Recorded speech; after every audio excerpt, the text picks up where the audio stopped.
আসসালামু আলাইকুম বন্ধুরা, গরুর মাংস রান্না করতেছি। সমস্ত মশলা দিয়ে মাখাই জোগাই একবারে বসাই দেবো। কিভাবে গরুর মাংস রান্না করি ভিডিওটা সম্পূর্ণভাবে দেখবেন। আদা রসুন দিলাম, তেল দিয়ে দিলাম, লবণ দিয়ে দিলাম, হলুদ দিয়ে দিলাম পরিমাণ মতন, মরিচ দিয়ে দিলাম,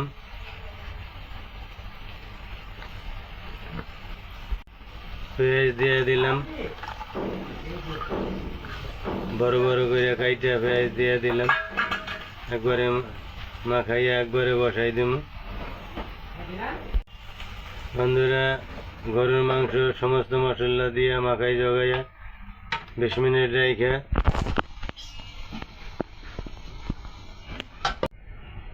সমস্ত মশলা দিয়ে একবারে মাখাই জগাইয়া এভাবে বসাই দিবেন। দেখবেন মাংসের টেস্টই ইনশাল্লাহ অন্যরকম হবে। দেখতে থাকেন কিভাবে রান্না করি।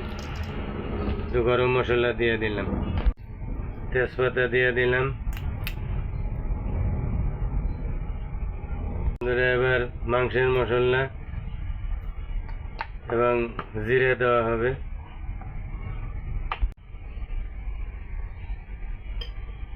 গরম মাংসের মশলা এবং জিরা দিয়ে দিলাম। বন্ধুরা, অনুরোধ থাকলো সম্পূর্ণ ভিডিওটা সবাই দেখবেন।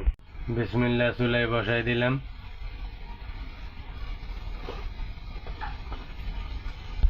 বন্ধুরা, গরুর মাংসের ভিতরে টমেটো দিয়ে দিলাম।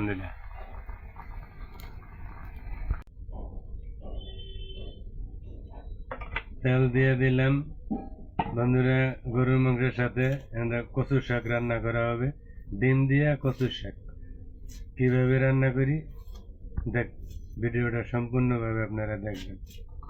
ডিম দিয়ে কচুর শাক, পেঁয়াজ দিয়ে দিলাম কচুর শাক ভাজি করার জন্য।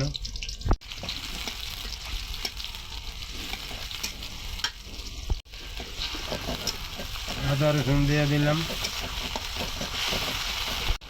লবণ,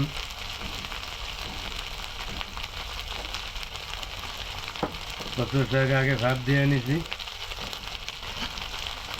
টমেটো দিয়ে দিলাম, ডিম দিয়ে ভাজি করব। কাঁচামরিচ দিয়ে দিলাম কয়টা, 8টা কাঁচামরিচ।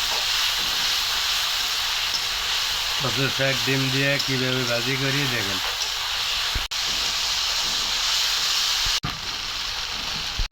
মশলাটা কষানোর জন্য একটু গরম পানি দিয়ে দিলাম। দুটো তেজপাতা দিয়ে দিলাম।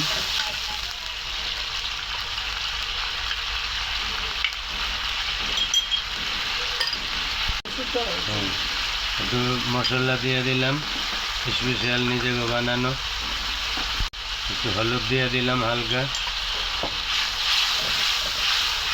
ডিম দিয়ে দিলাম।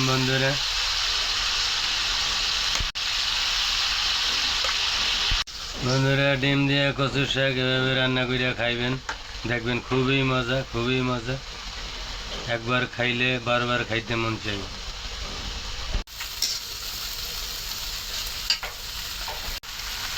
শাক দিয়ে দিলাম বন্ধুরা, কচুর শাক।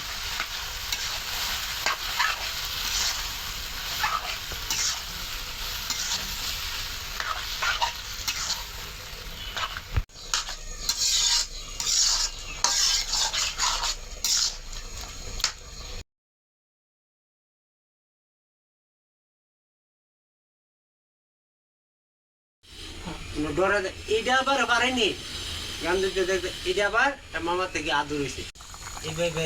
হ্যাঁ, সম্পর্কে কাজে লাগবে।